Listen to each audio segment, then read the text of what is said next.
আজকে ঈদ মোবারক। আপনাদের সবাই দোয়া করি ভালো থাকেন, বাবা মাকে ঈদ করেন, সর্বোচ্চ আপনাদের জীবনে আজকে সুখ। আর যারা বাবা মার পাশে নাই তাদের মতো হতভাগা কেউ নাই। আপনারা চা দেখেন, যারাই বাবা মাকে বৃদ্ধাশ্রমে থিয়াইছে তাদের মনে শান্তি নেই। যদিও শান্তি পায় সেরা বলতে পারতেছে না যে কিসের অভাব আছে সংসারে। কোটি টাকা দা করবেন দিয়ে আপনার লাভ হবে না। আজ আপনি কাকনে খাচ্ছেন। আপনি কি একবার ভাবছেন যে আজকে আপনার বাবা মা কোথায়? ভাইরা এই ভুল করেন না। শিগগিরই যান, মা বাবার পাওয়া ধরেন, আল্লাহ কাছে মাপ চান, মা বাবার ঠেন মাপ নেন, তাহলে আপনার সব সুখ ফিরে আসবে ইনশাল্লাহ। টাকা দেয় কিন্তু সুখ হয় না ভাই, আপনার ব্যবহারই সুখ। বুঝেন ভাই? আপনি তাড়াতাড়ি চলে যান মা বাবার কাছে।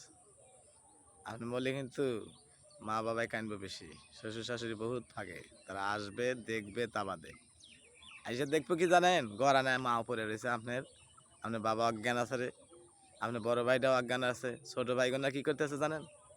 পাশ কাশ কাটা না ব্যস্ত আছে, আর আপনার হালা আমাদের শিখে যান বাইরে বাইরে বসে থাকো। বাবা ভালোই ছিল,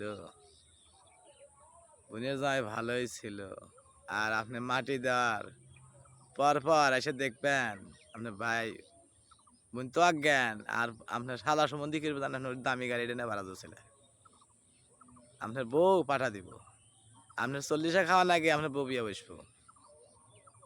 এটা কি আপনি দেখতে পারবেন?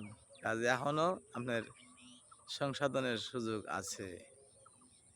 দ্রুত বেগে কাজ চালান, আল্লাহর নামে সৎ জ্ঞানে বাড়ান, আপনার জ্ঞান আল্লাহ তাআলা ফিরে দিব। আপনি কিন্তু ভুল করি, আল্লাহ কিন্তু ভুল করেন নাই। আল্লাহ আমাদের সৃষ্টি করছে।